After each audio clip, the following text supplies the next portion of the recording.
Co-entrepreneur, voilà, 5e édition à Marseille. Marseille, Provence, Alpes-Côte d'Azur. On est là jusqu'à 18h installé à l'Orange Vélodrome, lieu emblématique justement. On est dans l'édition 2021 avec beaucoup de découvertes, justement, des témoignages pour vous aider à créer votre entreprise. Élodie Carpentier, bonjour. Bonjour Fabrice. Fondatrice du Rouge Français. Vous portez bien les couleurs du Rouge Français, voilà, toutes de rouge vêtues. Vous êtes venu avec quelques articles, on va en parler dans un instant, puisque le Rouge Français, c'est votre marque. Alors vous êtes 100% marseillaise à tout point de vue, hein. Oui, j'ai fait mes études effectivement à Marseille, sur le campus de l'Imini à Cage. Et le Rouge Français donc, a aussi un laboratoire de R&D au sein de l'incubateur Obratory face au Vieux-Port. Alors, votre formation, c'est que vous êtes ingénieur de Polytech Marseille. Alors, qu'est-ce que c'est justement? Là, j'ai devant moi donc du rouge à lèvres, du mascara. Ce sont donc des produits qui sont certifiés bio, 100% recyclables, qui sont véganes, sans test sur les animaux, c'est ça? Oui, alors en fait, le Rouge Français sublime les femmes avec la coloration végétale. Donc nous sommes la première marque de maquillage qui a lancé une innovation qui est une innovation mondiale, qui en fait produit de la couleur via des plantes tinctoriales. Donc vous avez ici par exemple un échantillon, c'est de la garance, Oui. qui est cultivée en agriculture bio en Provence. Oui. Et effectivement, on sublime les femmes avec ces plantes tinctoriales, donc aux propriétés colorielles, mais aussi bénéfiques pour la santé, ce qui fait qu'on a des formules bio, véganes, et aussi sans ingrédients controversés, puisqu'on a aussi enlevé d'autres ingrédients, comme par exemple le dioxyde de titane, qui est interdit dans l'agroalimentaire depuis l'année dernière. Donc on a vraiment aujourd'hui tout un univers qui est focalisé sur la santé de la femme, mais aussi, effectivement, vous pointez ces produits, des écrins qui sont luxueux, désirables, pour ne pas faire de compromis sur la beauté des objets, puisqu'une femme doit être fière de sortir son rouge à lèvres de son sac à main. Et donc, ce sont des produits qui sont aussi éco-responsables, parce que le packaging est biosourcé végétal à l'huile de ricin. Alors ça par exemple, c'est quoi? C'est fabriqué en quoi? Ce qui apparaît comme étant du plastique, là, qu'est-ce que c'est? Donc là, en fait, effectivement, ce n'est pas du plastique, c'est un objet qui est biosourcé végétal. Donc on est sur une ressource qui est durable. Et vous avez effectivement un packaging qui est recyclable pour le coup, mais aussi rechargeable. Très très bien. Ouais. Là, vous voyez la recharge. Oui, je vois ça, en effet. Donc là, on voit, il y a toute une chaîne, quelque part, entre à la fois les pigments naturels, des emballages recyclables. Ces pigments, vous nous disiez, c'est de la Garance de Provence. C'est une production systématiquement locale. Où est-ce que vous sourcez vos matériaux? Alors, c'est vrai que le Rouge Français a la particularité d'avoir son laboratoire de recherche et développement en interne et d'avoir vraiment fait une intégration verticale, puisqu'on maîtrise toute la chaîne de sourcing des produits. Et on dit qu'on met des fleurs sur les lèvres des femmes. Donc, on intègre vraiment la partie culture, sourcing des plantes, pour les cultiver, pardon. Et donc, on les source en local lorsqu'elles sont endémiques de la France. Par exemple, effectivement, la Garance ou même la persicaire en Provence ou en Charente-Maritime. Et lorsqu'une plante est endémique d'un pays étranger, on va la sourcer dans son pays d'origine, comme par exemple le roucou, qui s'appelle aussi arbre à rouge à lèvres, qui est utilisé dans les cultures ancestrales depuis la nuit des temps. C'est une innovation mondiale. Quel pays? Ça vient de quel pays, ça? Alors, Amérique du Sud et Sri Lanka. Et donc, le roucou ou arbre à rouge à lèvres est sourcé dans son pays d'origine pour vraiment aussi respecter la biodiversité, l'équilibre entre la faune, la flore et les populations qui en vivent. Ouais. Donc, on est intégré vraiment en amont sur la culture de plantes tinctoriales, ce qui fait qu'on est une des premières startups françaises à parler d'économie régénérative. Mais alors, qui est-ce qui va chercher justement, qui est-ce qui va sourcer ces producteurs, que ce soit des producteurs en Charente-Maritime, en Provence ou voire en Amérique du Sud? Comment est-ce que vous constituez ce réseau et comment est-ce que vous vérifiez quelque part que tous ces producteurs sont bien rémunérés et qu'ils produisent de façon éthique? Alors en fait, on est très engagé en amont dans le sourcing et c'est nous-mêmes qui allons voir les producteurs, qui allons sur le terrain. Avec mon mari, puisqu'on est deux cofondateurs et c'est une affaire familiale, même si on a levé des fonds et qu'on a de très beaux investisseurs dans notre capital, on a été notamment au Sri Lanka pour sourcer des filières éthiques. On travaille avec des groupes dont on apprend énormément, comme par exemple Guayapi. Ce sont des filières qui sont éthiques, qui rémunèrent de manière juste les populations locales.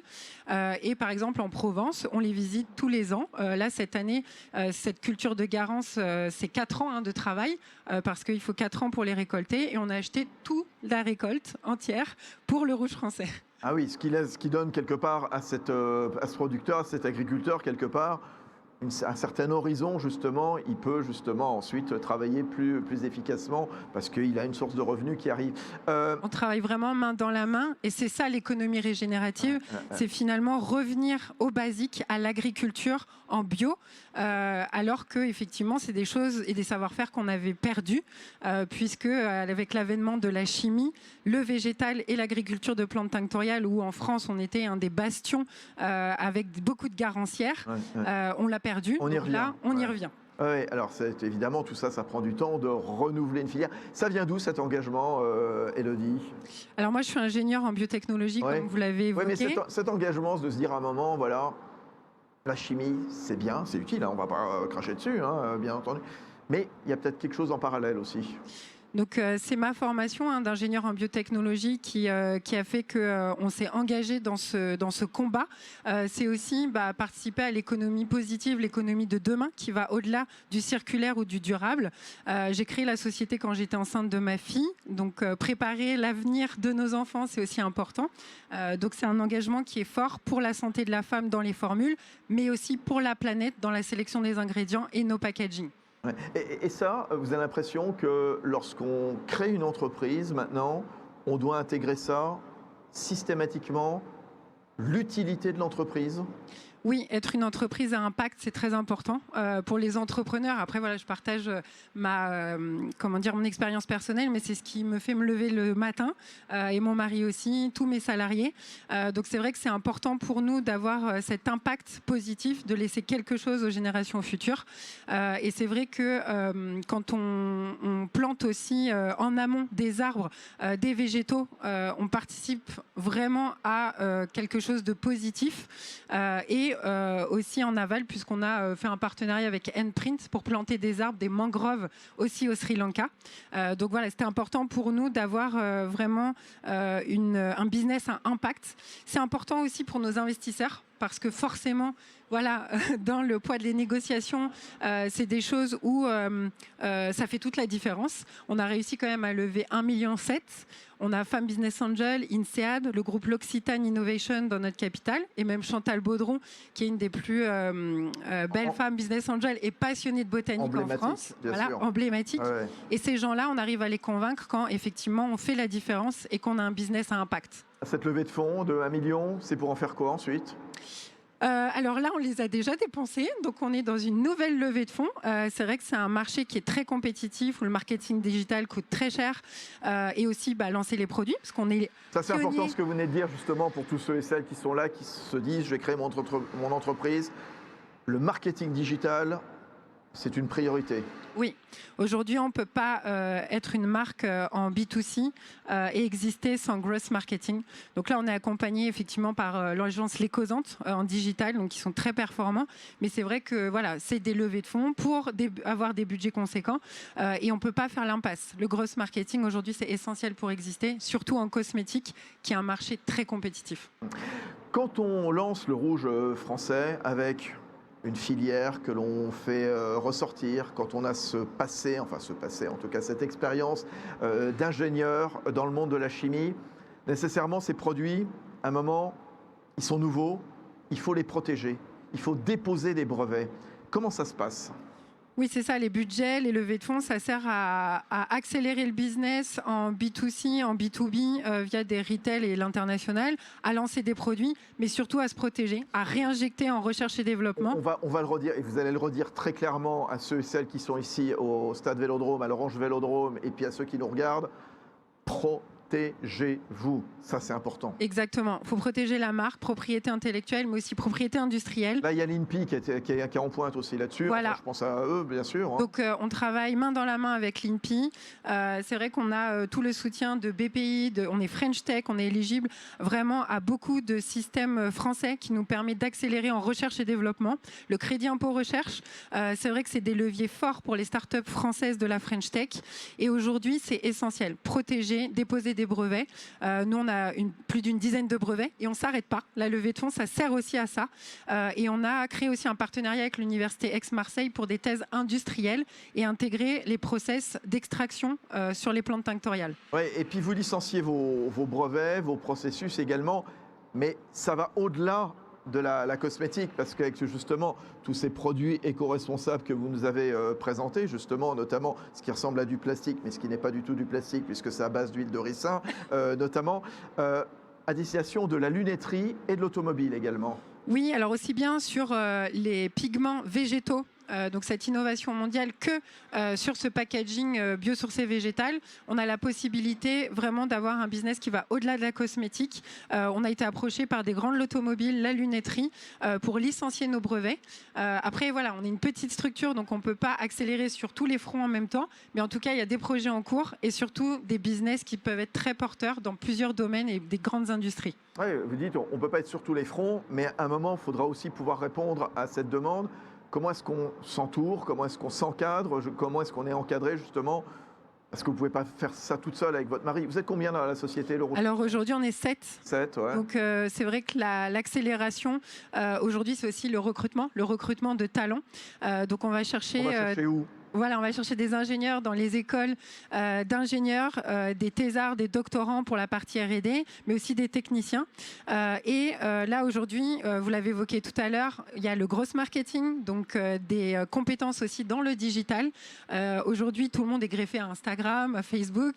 C'est vrai que les jeunes ont ça dans le sang, donc c'est ce qu'on va aller chercher comme compétences. Et aussi, donc tout ce qui est packaging, gestion des lancements projets, vraiment des skills, des compétences en lancement produit, en coordination de projet. Quand vous allez recruter justement des ingénieurs à la sortie des écoles d'ingénieurs dans la région ou autre, peu importe, vous leur racontez l'histoire. Ils sont sensibles à ce récit, à cette aventure justement éthique, responsable, de faire renaître une filière. Ça fait toute la différence. Ouais. Ça fait toute la différence. C'est vrai que les jeunes vont chercher du sens aujourd'hui dans leur emploi. On n'est plus sur un aspect affectif ou business. Aujourd'hui, ils veulent des vraies valeurs, se lever le matin avec vraiment une énergie, une volonté pour changer le monde. Et c'est vrai qu'on est très proche de nos salariés. Et voilà, les fondateurs, quand ils sont proches de leurs salariés et que c'est eux-mêmes qui les recrutent, ça fait toute la différence. Et avoir vraiment une société avec un business à impact, ça permet d'attirer de beaux talents. Ça rapporte de faire de l'éthique, du développement durable, du responsable. Vos produits, vous les vendez combien ? Alors là, on est sur un positionnement premium, mais on a un système en fait de recharge qui nous permet d'être aussi Access Luxe. Bien sûr.